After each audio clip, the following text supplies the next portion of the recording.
Hola, gracias por acompañarnos en esta transmisión. Antes de comenzar, querríamos compartir contigo algunos materiales sobre el tema de hoy que podrían resultar de interés.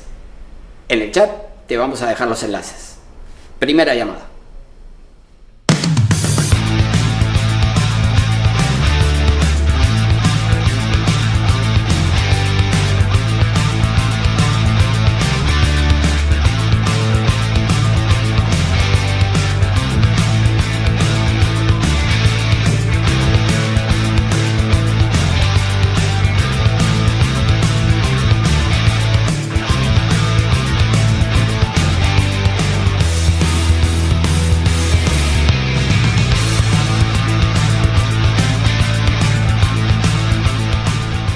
Ya estamos por comenzar la transmisión, pero antes quería pedirte que si te interesan nuestros contenidos, nos sigas en nuestras redes sociales. En el chat vas a encontrar los enlaces. Cuando regreses, estaremos comenzando. Segunda llamada.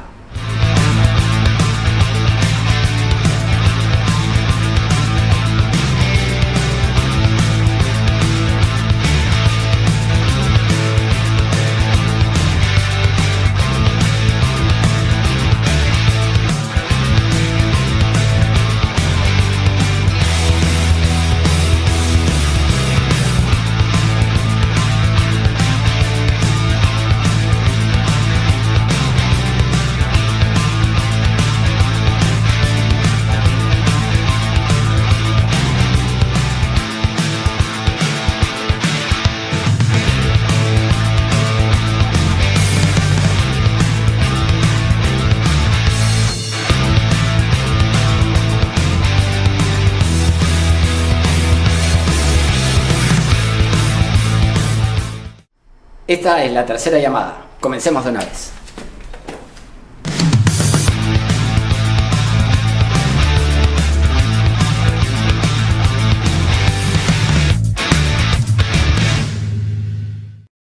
Hola, ¿qué tal? Muy buenas tardes, ¿cómo están ustedes? Comenzamos una nueva edición de la segunda temporada de El Constitucional, que se transmite, como siempre, a través de nuestra página de Facebook, Omar.Sar, por televisión abierta, a través de Onda Digital, canal 18.4 en Lima, por Cable Más, canal 791, y a través de la plataforma de LP Pasión por el Derecho, que es una entidad de referencia jurídica y brinda capacitación a miles de profesionales. El Constitucional es definitivamente un programa multimedia que se transmite por web, por redes sociales, por televisión abierta y también por cable. Pero ahora, además, puede ser considerado un programa multimedia que comparte los códigos QR para que puedas acceder a las fuentes que vamos a citar de modo directo. Así que allí podrás interactuar con nuestro material. Te vamos a pedir que nos dejen su like en esta transmisión, que se incorporen como colaboradores de nuestra página de Facebook para llegar a más gente. El programa de hoy es un programa especial porque ha sido coordinado con la Comisión de Capacitación de la Corte Superior de Justicia de Loreto, y por eso vamos a recibir las palabras de bienvenida del magistrado superior titular, el doctor Reinaldo Cajamarca Porras. Doctor Cajamarca, ¿cómo está usted? Muy buenas tardes, bienvenido al Constitucional. Gracias por acompañarnos y por establecer esta coordinación con la Corte Superior de Justicia de Loreto. Es un gusto para nosotros poder compartir este programa con ustedes.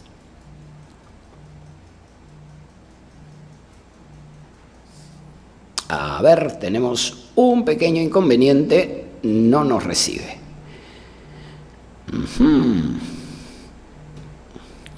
Doctor Cajamarca, ¿nos escucha? ¿Cómo le va?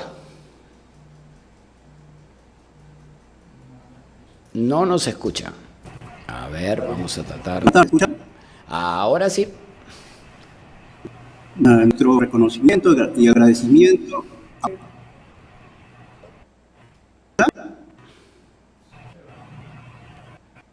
Estamos teniendo algún tipo de problemas. ¿Escucha?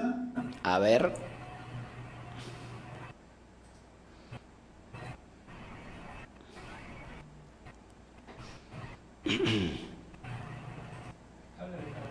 Sí. ¿Podrá resolver ese problema? Si no, hacemos una pequeña pausa y tratamos de restablecer la comunicación para comenzar este programa. Vamos a hacer una pequeña pausa. ¿Se escucha, doctor? Y intentamos que pueda restablecer su comunicación para poder recibir sus palabras. Hacemos una pausa.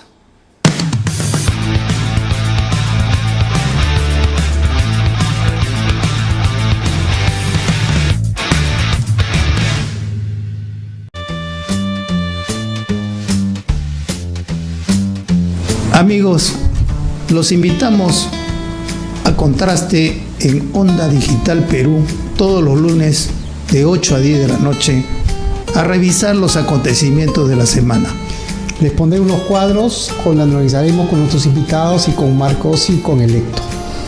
Vamos a tener una nueva visión de país. Por eso reiteramos la invitación. Estamos con ustedes los lunes de 8 a 10 de la noche por Onda Digital Perú.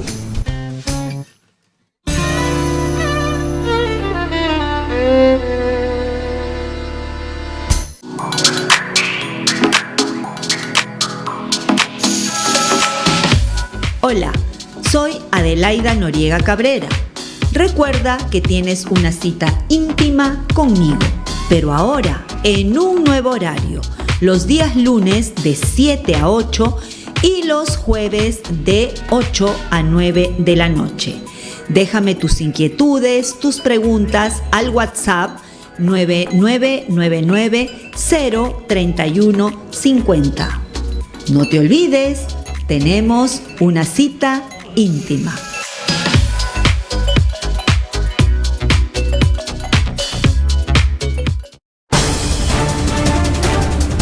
Los miércoles a las 9 de la noche los espero en Lapsus por Onda Digital Perú para que sepas la verdad, para que te enteres lo que realmente debes saber y para que no te dejes engañar por otros que siempre mienten o engañan a la población.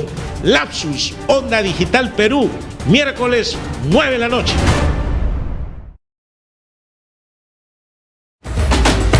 ¿Buscas nuevas ideas para fortalecer tu negocio? Aquí en Onda Digital 18.4 y también por Cable Más tenemos Persevera Empresarial, un programa con ideas, consejos y sugerencias para ti y tu empresa.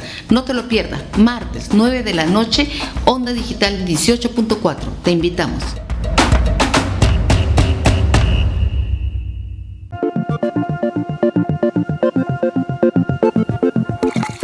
Todos los martes a las 7 de la noche, Punto Crítico, por Onda Digital Perú. Un programa dirigido a analizar los principales acontecimientos de la economía y la política a nivel nacional y mundial. Punto Crítico, todos los martes a las 7 de la noche, por Onda Digital Perú. Los espero.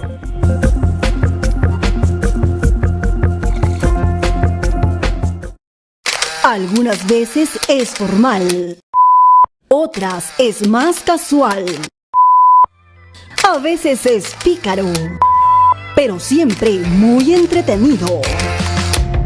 Por fin es hoy, con Hamilton Segura, por Onda Digital Perú, canal 18.4, también por Cable Más, canal 791 y por Facebook.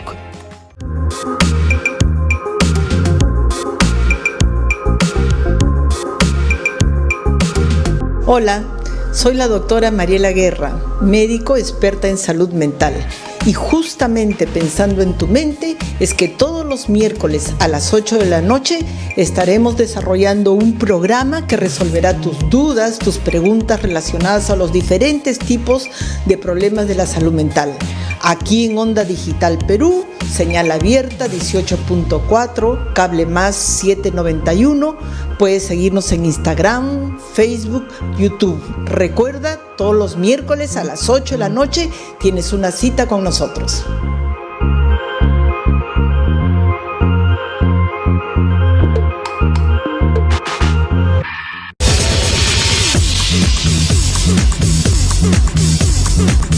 Soy Marcos Ibaceta Marino y conduzco el programa Sentido Común que va por Onda Digital Perú, que nos pueden ver en Facebook y YouTube.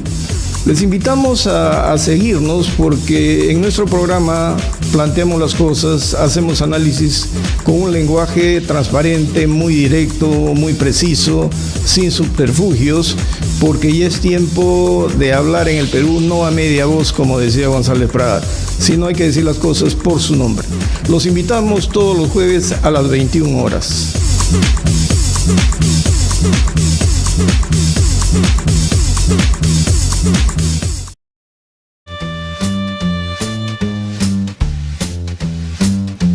Amigos, los invitamos a Contraste en Onda Digital Perú todos los lunes de 8 a 10 de la noche a revisar los acontecimientos de la semana.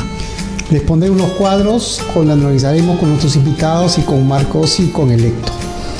Vamos a tener una nueva visión de país. Por eso reiteramos la invitación.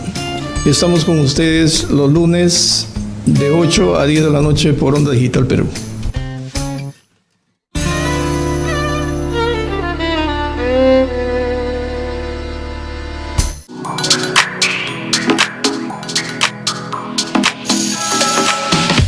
Hola, soy Adelaida Noriega Cabrera. Recuerda que tienes una cita íntima conmigo, pero ahora en un nuevo horario, los días lunes de 7 a 8 y los jueves de 8 a 9 de la noche. Déjame tus inquietudes, tus preguntas al WhatsApp 9999-03150. No te olvides, tenemos una cita íntima.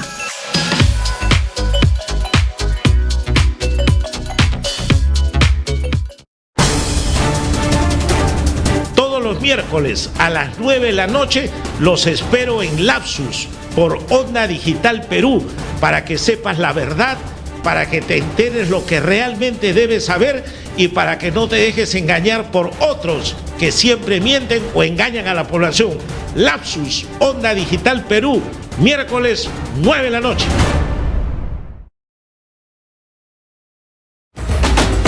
¿Buscas nuevas ideas para fortalecer tu negocio? Aquí en Onda Digital 18.4 y también por Cable Más tenemos Persevera Empresarial, un programa con ideas, consejos y sugerencias para ti y tu empresa. No te lo pierdas, martes 9 de la noche, Onda Digital 18.4. Te invitamos.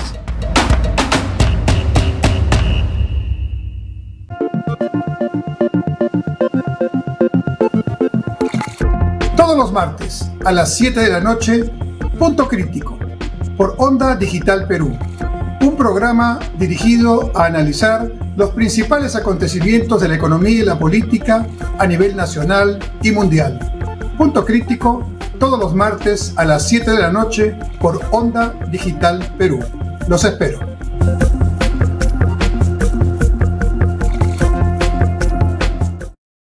Algunas veces es formal, otras es más casual. A veces es pícaro, pero siempre muy entretenido. Por fin es hoy, con Hamilton Segura, por Onda Digital Perú, canal 18.4, también por Cable Más, canal 791 y por Facebook.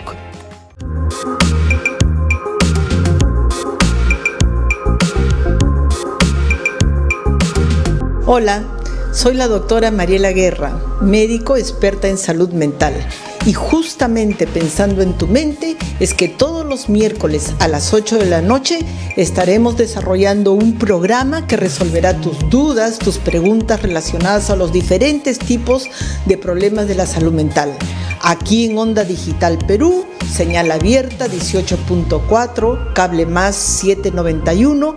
Puedes seguirnos en Instagram, Facebook, YouTube. Recuerda, todos los miércoles a las 8 de la noche tienes una cita con nosotros.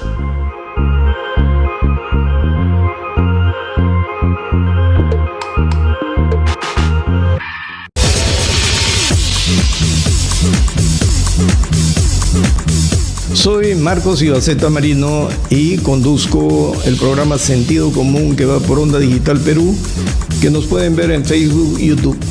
Les invitamos a seguirnos porque en nuestro programa planteamos las cosas, hacemos análisis con un lenguaje transparente, muy directo, muy preciso, sin subterfugios, porque ya es tiempo de hablar en el Perú no a media voz, como decía González Prada, sino hay que decir las cosas por su nombre. Los invitamos todos los jueves a las 21 horas.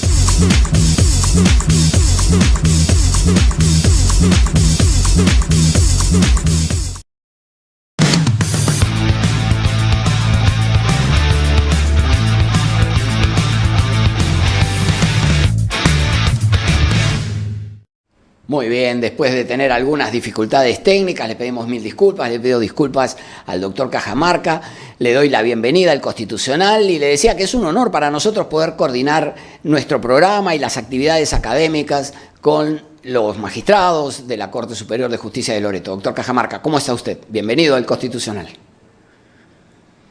Buenas tardes, doctor.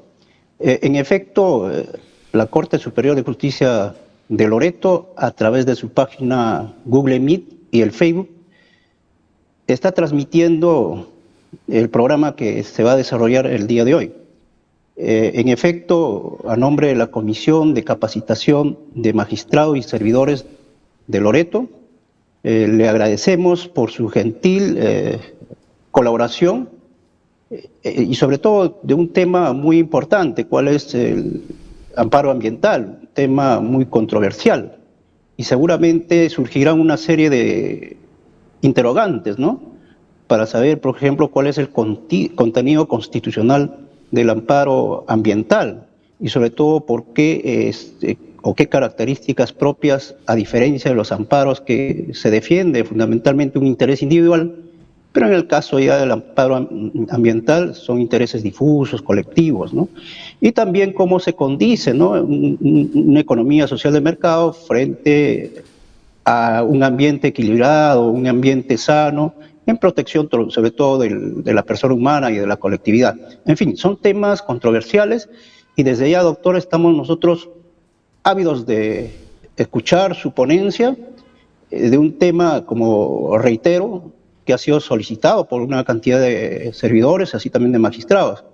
Por lo tanto, doctor, nuestro agradecimiento, ya le haremos llegar nuestra certificación a nombre de la Comisión de Capacitación de la Corte Superior de Justicia de Loreto, y esperamos contar en unas próximas también transmisiones sobre estos temas que estrictamente académicos servirá pues para cada día perfeccionarnos y tomar conocimiento para que mejore nuestro servicio respecto a la justicia.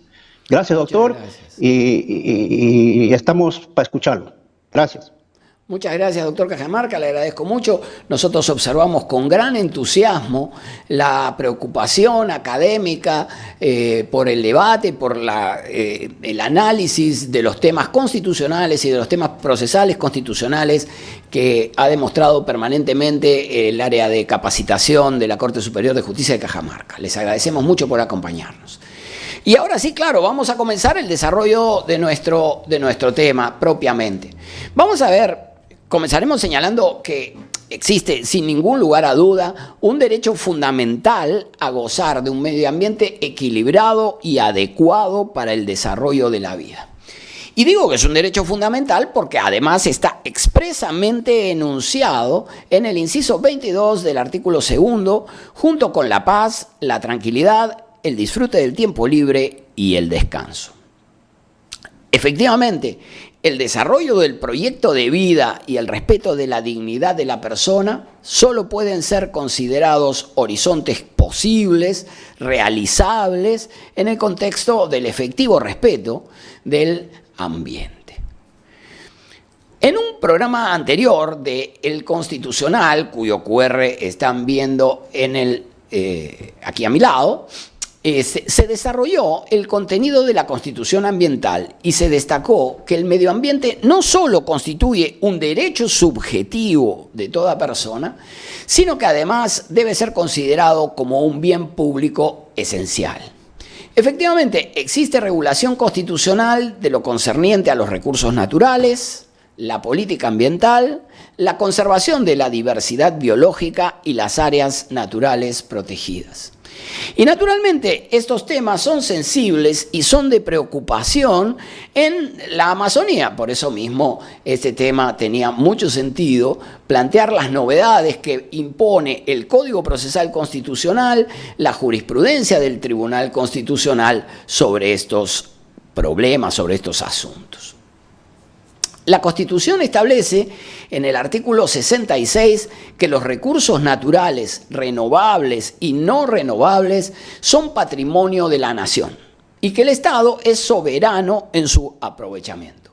Por otra parte, el artículo 67 de la Constitución dispone que el Estado determina la política nacional del ambiente y promueve el uso sostenible de los recursos naturales. De otro lado, el artículo 68 de la Constitución prescribe que el Estado está obligado a promover la conservación de la diversidad biológica y de las áreas naturales protegidas. En esa línea, el artículo 69 señala que el Estado promueve el desarrollo sostenible de la Amazonía. Entonces, tenemos aquí un conjunto de normas que se refieren a la Constitución ambiental, y esta Constitución ambiental la ha ubicado el constituyente en el ámbito del modelo económico de la Constitución, ¿correcto? Si abordamos este tema es precisamente porque lo hemos preparado justamente, como decíamos antes, en coordinación con la Comisión de Capacitación de la Corte Superior de Justicia de Loreto. Y estas previsiones, que podríamos denominar como ha hecho el Tribunal Constitucional, y por eso utilizamos el término de Constitución ambiental, forman parte de este modelo de economía social de mercado, de desarrollo integral, pero un desarrollo integral que debe ser naturalmente sostenible y que además tiene un reconocimiento expreso de la protección de la diversidad, de las áreas naturales y de la promoción del desarrollo sostenible de la Amazonía. Disposiciones como esta, incorporadas en la Constitución, presuponen mandatos para la administración, en el sentido de que debe desarrollar políticas que materialicen estos mandatos constitucionales, como el de promover el desarrollo sostenible de la Amazonía. El Tribunal Constitucional ha señalado que esta constitución ecológica tiene una triple dimensión. Por un lado, constituye un principio que irradia el ordenamiento jurídico, puesto que es obligación del Estado proteger las riquezas naturales de la nación.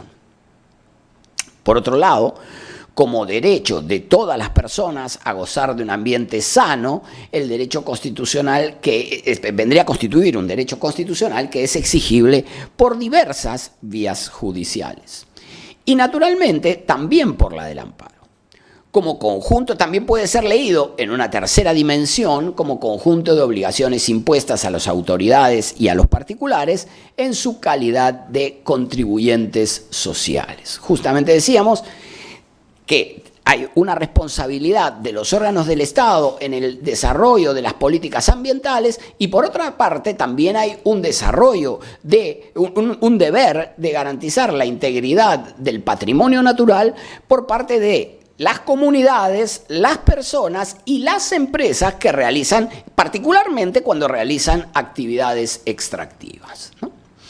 Queda claro entonces que la demanda de amparo que se planteare en materia ambiental o respecto de la tutela del medio ambiente debe ser admitida cuando tenga como pretensión la conservación del medio ambiente, por cuanto una pretensión de esta naturaleza se adscribe claramente al contenido prima facie protegido de un derecho fundamental.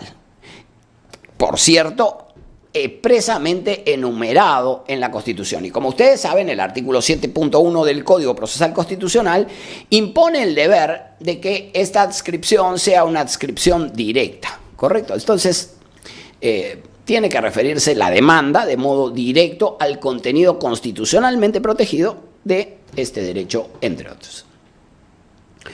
Por otra parte, este derecho a gozar de un medio ambiente equilibrado y adecuado para el desarrollo de la vida tiene por titular, como es obvio, a cualquier persona, y por ende la demanda de amparo puede ser presentada a título individual por cualquiera de los sujetos que estén interesados en activar la tutela de su propio derecho afectado por el acto u omisión que pudiere amenazar o vulnerar ese derecho a la preservación del medio ambiente sano y equilibrado para el desarrollo de la vida al que se refiere el artículo 2, inciso 22. Hay que tener en cuenta que el artículo 1 del Código Procesal Constitucional establece que los procesos a los que se refiere el presente título, esto es decir, el título de las disposiciones generales de los procesos de tutela de derechos, tiene por finalidad garantizar derechos constitucionales, ya sean de naturaleza individual o colectiva, reponiendo las cosas al estado anterior a la violación o amenaza de violación de un derecho constitucional. Entonces, si bien la regla general en el proceso de amparo es que la demanda debe ser presentada, en principio, por la víctima, es decir, aquel que sufrió la vulneración de su derecho fundamental, en el caso del amparo ambiental debe admitirse la demanda de cualquier persona, aun cuando no sea la víctima directa de la afectación del ambiente que pretende remediar. Y digo remediar porque los jueces deben procurar, en la mayor medida posible, que se restablezcan las cosas al estado anterior al acto o resolución que afecta o amenaza el medio ambiente. El artículo 10 de la Constitución del Ecuador establece que la naturaleza será sujeto de aquellos derechos que le reconozca la Constitución. El artículo 71 de esa misma Constitución del Ecuador, respecto de los derechos de la naturaleza, establece lo siguiente. La naturaleza, o Pachamama, donde se reproduce y realiza la vida, tiene derecho a que se respete integralmente su existencia y el mantenimiento y regeneración de sus ciclos vitales, estructura, funciones y procesos evolutivos. Toda persona, comunidad, pueblo o nacionalidad podrá exigir a la autoridad pública el cumplimiento de los derechos de la naturaleza. Continúa. Para aplicar e interpretar estos derechos se observarán los principios establecidos en la Constitución en lo que proceda.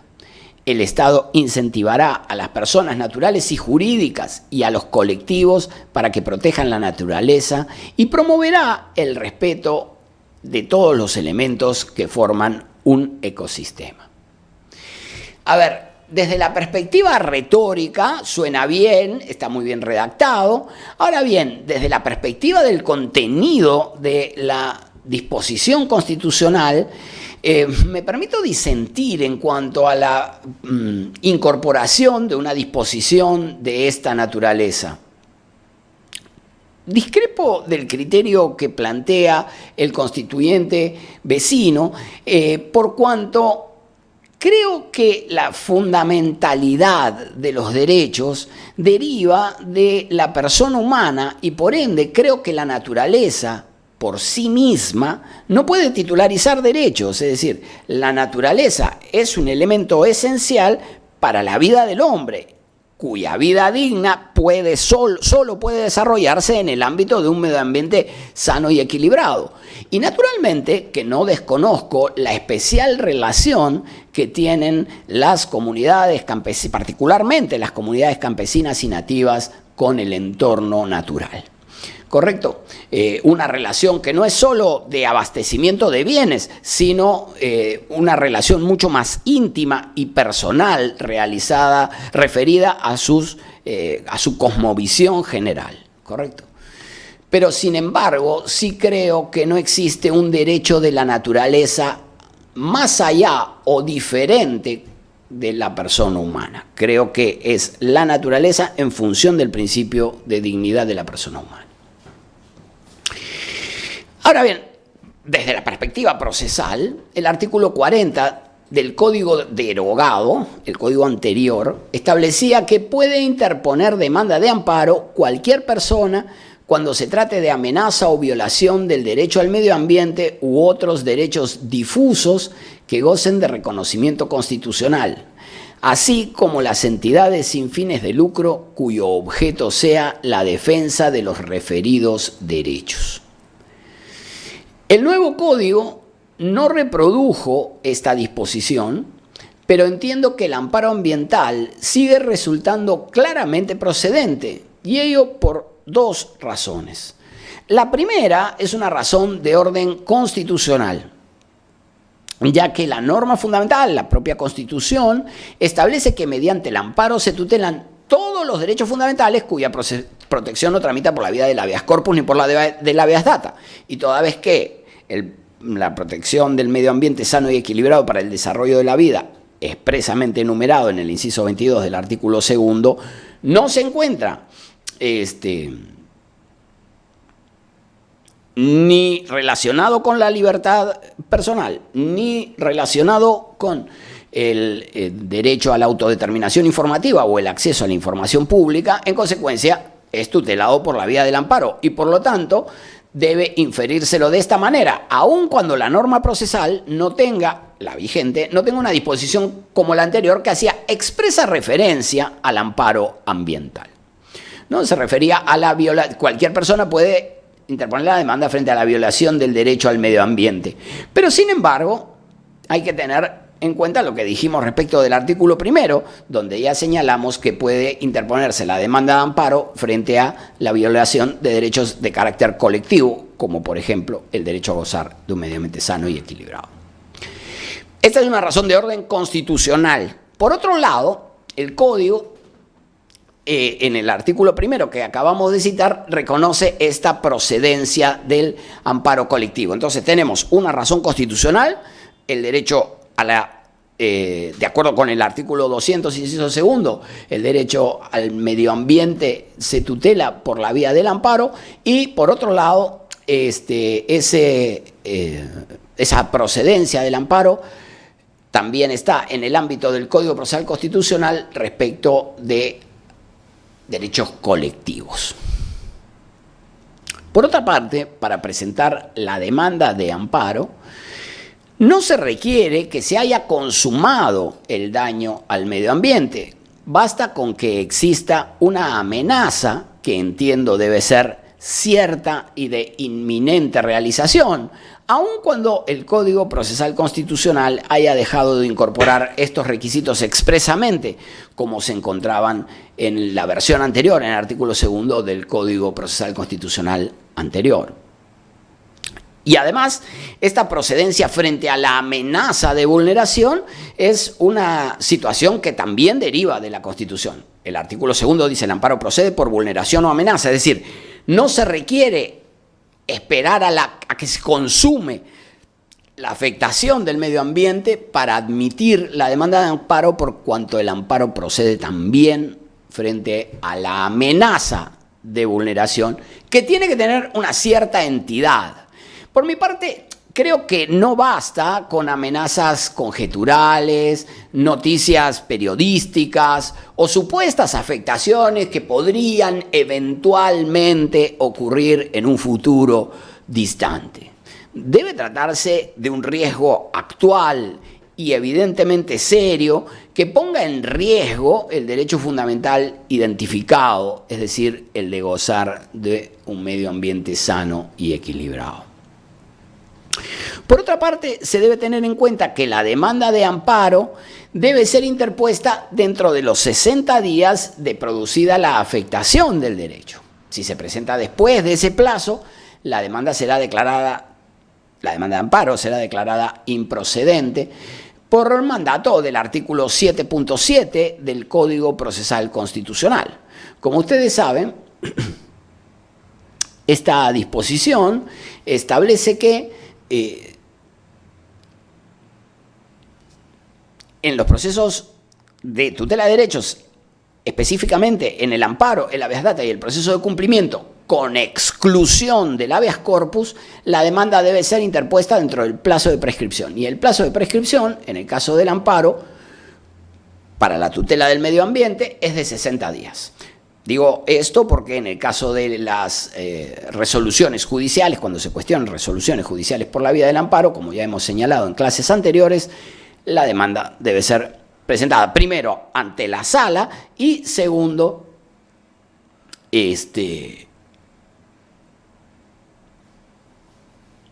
dentro de los 30 días, ya no 60 sino 30 días. Pero hay que estar atento porque decimos, ok, en principio prescribe, pero desde que se haya consumado la vulneración, porque el plazo no aplica al amparo ambiental mientras subsista la afectación, ¿no? Por cuanto, de acuerdo con el artículo 45.3 del Código Procesal Constitucional, si los actos son continuados, el plazo se computa desde la fecha en que haya cesado totalmente su ejecución, ¿correcto? Entonces, como dice el Código, la afectación continuada, si es que se produce, por ejemplo, un episodio de contaminación, mientras la contaminación no cese, el plazo de prescripción no corre, porque mientras se mantenga la contaminación, existirá una afectación continuada de este derecho. Y 45.3, la demanda no prescribe, no corre el plazo de prescripción cuando se trate de actos continuados. Si transcurre el plazo de 60 días respecto de una violación que se consuma y no resulta continuada, entonces sí resultaría improcedente la demanda. Y digo, la demanda de amparo, porque de todas maneras se podría recurrir a la vía ordinaria para la tutela del derecho, aun cuando no a la del amparo, por cuanto, como establece el artículo 138, todos los jueces tienen el deber de garantizar la supremacía normativa de la Constitución. ¿Correcto? Entonces, la prescripción solo opera cuando se hubiese consumado la vulneración y no se hubiese tratado de una afectación continuada. Pero claro, también hablábamos de la amenaza. ¿Qué pasa en ese caso? Allí hay que tener en cuenta que, de acuerdo con el 45.4 del Código Procesal Constitucional, la amenaza de vulneración no prescribe y por lo tanto se podrá interponer la demanda en cualquier momento. ¿Correcto? La amenaza de vulneración no prescribe. Al igual que la afectación continuada, tampoco prescribe. Entonces, aquí la regla es la de que la prescripción solo opera cuando se hubiese consumado la vulneración del derecho y cuando no se tratare de una afectación continuada. Si es una vulneración que supone una afectación continuada o que se trata de una amenaza, no aplica el plazo de prescripción de los 60 días que se refieren al proceso de amparo, porque hay una regla específica en los incisos 3 y 4 del artículo 45 del Código Procesal Constitucional. Esta previsión tiene especial sentido en materia ambiental, donde resultan especialmente aplicables una serie de principios, como por ejemplo el principio de prevención o el principio precautorio, que vienen definidos por la Ley General del Ambiente. Fíjense, el artículo 6º de la Ley General del Ambiente a la que hacemos referencia se refiere al principio de prevención en los siguientes términos. La gestión ambiental tiene como objetivos prioritarios prevenir, vigilar y evitar la degradación ambiental. Cuando no sea posible eliminar las causas que la generan, se adoptan las medidas de mitigación, recuperación, restauración o eventual compensación que correspondan. De otra parte, el artículo 7, relacionado con el principio precautorio, establece que cuando haya peligro de daño grave o irreversible, la falta de certeza absoluta no debe utilizarse como razón para proteger la adopción de medidas eficaces y eficientes para impedir la degradación del ambiente. Queda claro entonces, que la demanda de amparo ambiental puede ser presentada por cualquier persona, en cualquier momento cuando se trate de una amenaza o de afectación continuada, y si la afectación se consuma, entonces el plazo de prescripción será de 60 días, pudiendo luego del vencimiento de ese plazo recurrirse a la vía de los procesos ordinarios. Hemos determinado así entonces el contenido del derecho, quién puede presentar la demanda y el plazo de prescripción que podría o no operar. ¿Y qué sucede si el plazo de prescripción hubiese operado? Por otra parte, hay que subrayar que en el ámbito del amparo ambiental resulta aplicable también la causal de improcedencia que se refiere a la residualidad, o podría incidir la causal que se refiere a la residualidad que hemos analizado en algún programa de El Constitucional anterior, en el que analizamos, por ejemplo, en los que analizamos todo el Código Procesal Constitucional vigente, y que los invitamos a revisar en nuestra página de Facebook, omar.sar.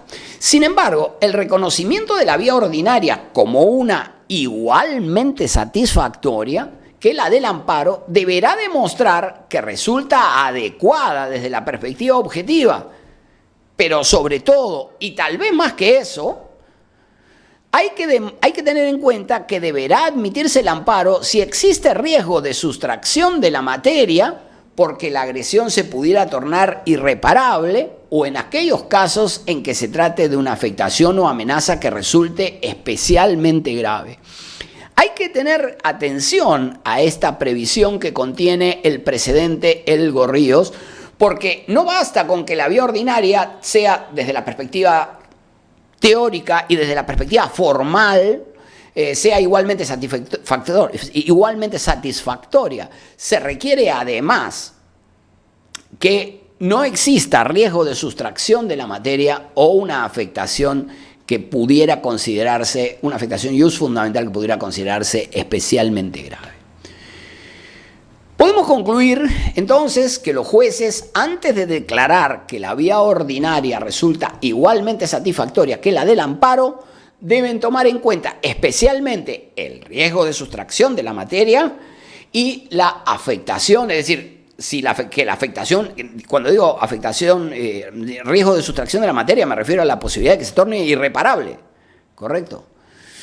Y además la gravedad de la afectación o de la amenaza, insisto, porque el amparo procede por vulneración o amenaza respecto del derecho a gozar de un medio ambiente, que no es cualquier medio ambiente, no es el derecho a respirar con una escafandra en un ambiente contaminado, no, es el derecho a gozar de un medio ambiente equilibrado y además de equilibrado, adecuado para el desarrollo de la vida, ¿correcto? Es decir, no se trata solo de un medio ambiente, sino de un medio ambiente en determinadas condiciones.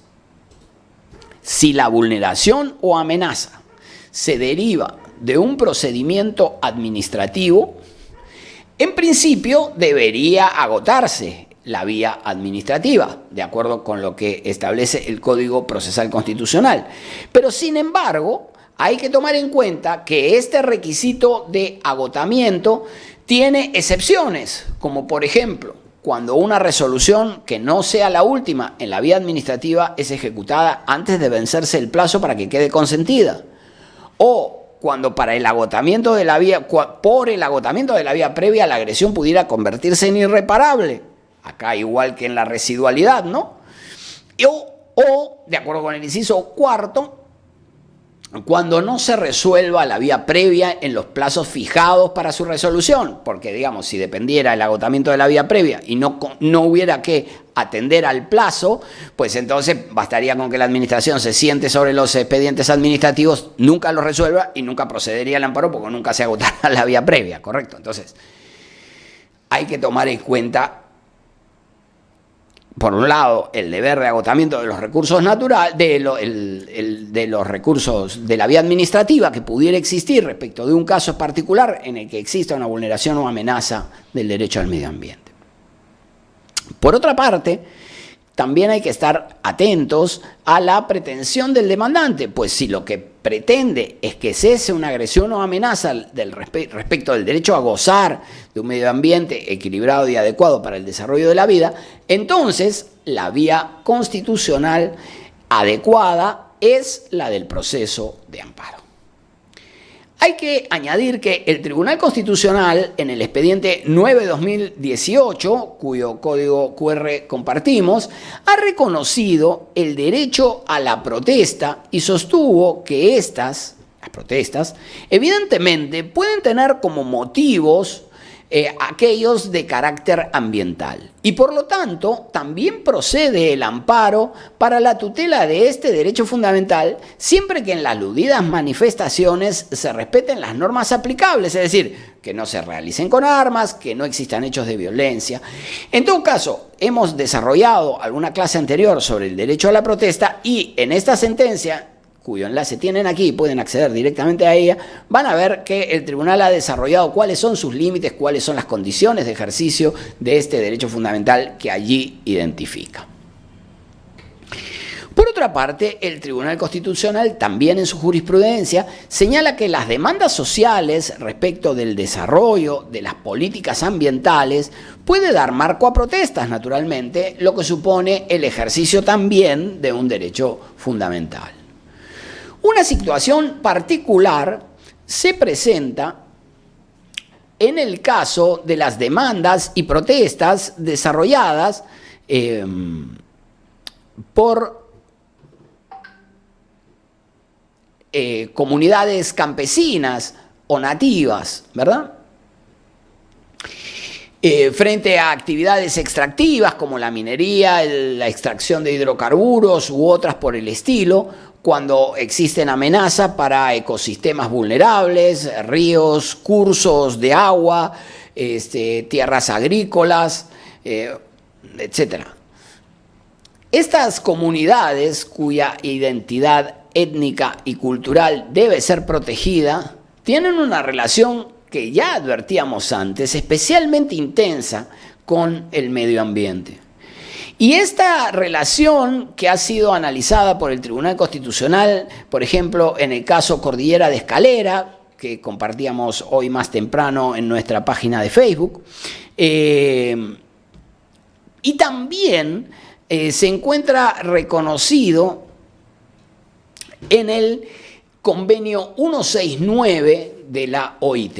Este enlace que están viendo es el enlace a este convenio 169 de la Organización Internacional del Trabajo, que reconoce estos derechos de las comunidades campesinas y nativas e incluye, por ejemplo, deberes del Estado, que el Estado reconoce como el de consultar a los pueblos interesados mediante procedimientos apropiados y en particular a través de sus instituciones representativas cada vez que se prevean medidas legislativas o administrativas susceptibles de afectarles directamente, o establecer los medios a través de los cuales los pueblos interesados pueden participar libremente, por lo menos en la misma medida que otros sectores de la población y a todos los niveles, en la adopción de las decisiones e instituciones selectivas y organismos administrativos y de otra índole responsables de políticas y programas que les conciernen. También existe un deber respecto de establecer los medios para el pleno desarrollo de las instituciones e iniciativas de estos pueblos y, en los casos apropiados, proporcionar los recursos necesarios para este fin. Estas son obligaciones internacionales que el Estado ha adoptado y también hay que tomar en cuenta que las obligaciones en materia de derechos humanos forman parte de modo directo del ordenamiento nacional desde el momento en que son ratificadas por el Estado peruano. El Tribunal Constitucional recientemente ha resuelto que el derecho a la consulta previa emana del convenio 169, el cual no le otorga el carácter de derecho fundamental, por lo que no puede inferirse que se trate de un derecho de tal dimensión, y menos que tenga rango constitucional. Esta decisión que adoptó el Tribunal Constitucional hace relativamente poco contradice claramente la jurisprudencia estable que había desarrollado a partir de, por ejemplo, el caso Cordillera de Escalera al que hacíamos referencia, y es un pronunciamiento aislado en de no reconocer el derecho a la consulta previa que corresponde a las comunidades campesinas y nativas. A mi criterio personal, yo discrepo personalmente de este criterio asumido en ese caso, porque las obligaciones, como decía, las obligaciones que emanan de los tratados forman parte del derecho peruano. ¿Correcto? Eso dice el artículo 55 de la Constitución. Y el Perú ratificó el convenio 169 de la OIT, que reconoce expresamente el derecho a la consulta previa y que establece las obligaciones a las que hacíamos referencia.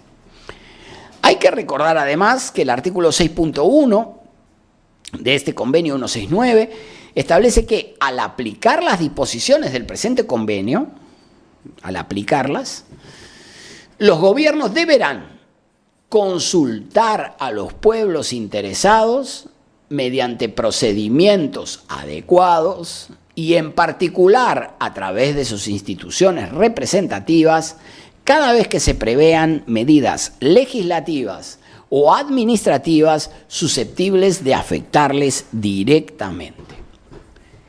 Consulta de aquellas medidas legislativas o administrativas que pudieran afectarles directamente. Esta es una obligación que el Estado ha asumido en el ámbito internacional.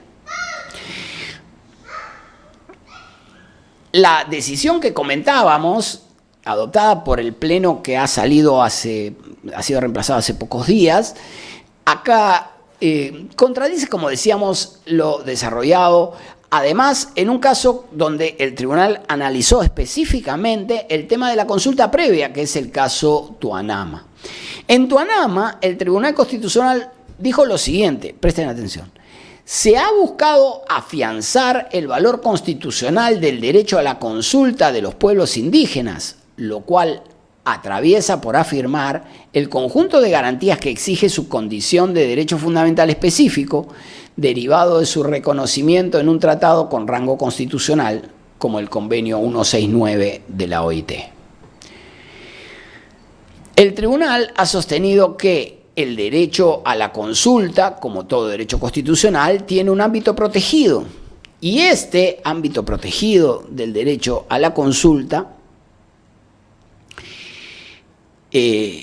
comprende: 1. El derecho colectivo a ser consultado ante medidas estatales que afecten directamente sus derechos e intereses grupales, en particular los que estén vinculados con la existencia física, la identidad cultural, la calidad de vida o el desarrollo colectivo.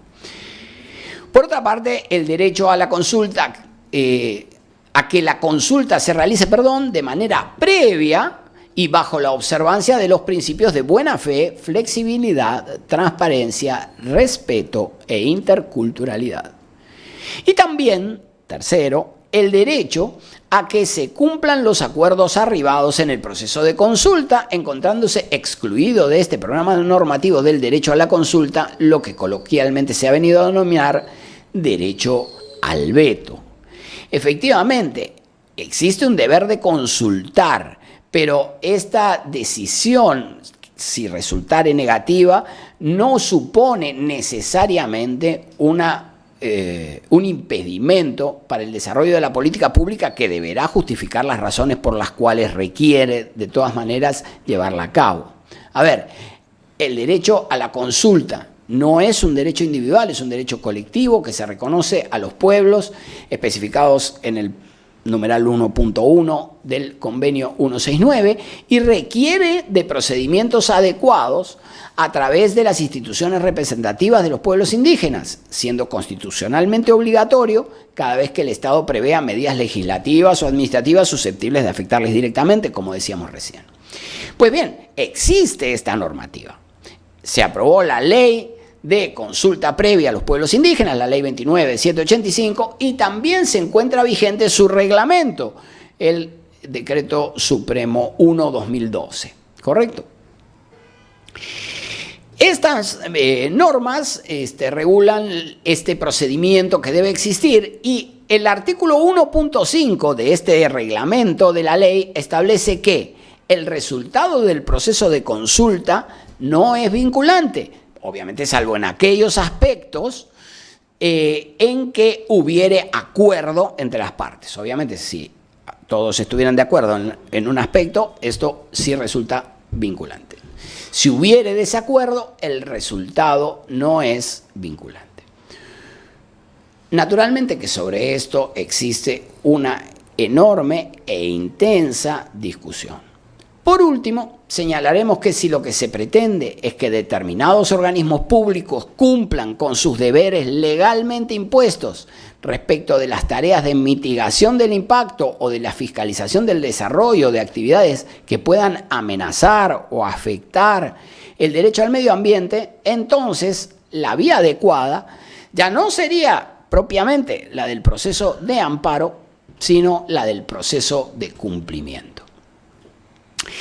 Recientemente, el Tribunal Constitucional declaró fundada una demanda presentada por el Organismo de Evaluación y Fiscalización Ambiental, OEFA, donde ordenó a la Municipalidad Distrital de San Juan de Miraflores que cumpla con proveer el servicio de limpieza a los vecinos. Se discutió allí si el organismo tenía competencia para presentar la demanda, hubo razones formales que se esgrimieron a favor y en contra. Finalmente, el Tribunal Constitucional, por mayoría, acabó declarando fundada la demanda y ordenó que la municipalidad provea el servicio de limpieza basado en razones de carácter ambiental, pero relacionado con el cumplimiento de deberes establecidos en la ley. Aquí tienen una sentencia muy importante que ordena el cumplimiento de deberes de las municipalidades en el ámbito de la limpieza pública en relación con el derecho al medio ambiente. Este pronunciamiento, insisto, es de suma importancia porque el problema de la limpieza pública afecta a buena parte de las personas a nivel nacional y no solo a los vecinos de Lima, y además se establece que es responsabilidad de las municipalidades proveer el servicio y analiza la Ley Orgánica de Municipalidades y las competencias allí establecidas para concluir que éstas tienen un deber de atender el recojo de residuos, ¿correcto? El proveer el servicio de limpieza pública.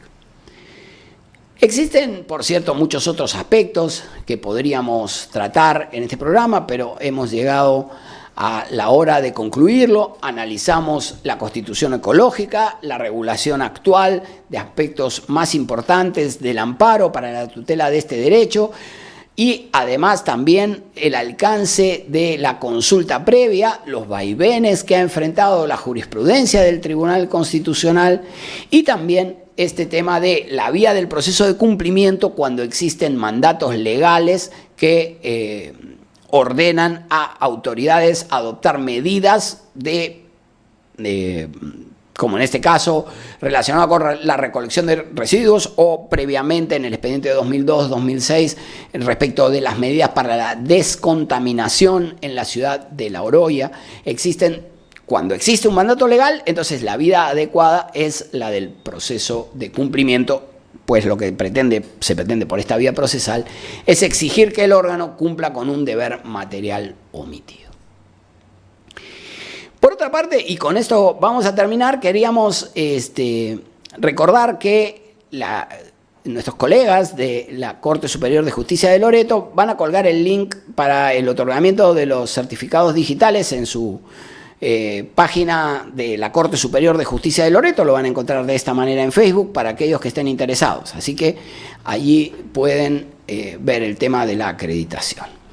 Por lo demás, les agradecemos a todos por acompañarnos. Recuerden apoyar nuestro programa con sus estrellas, incorporarse como colaboradores de nuestra página de Facebook Omar.Sar y los esperamos la próxima semana en una nueva transmisión de El Constitucional.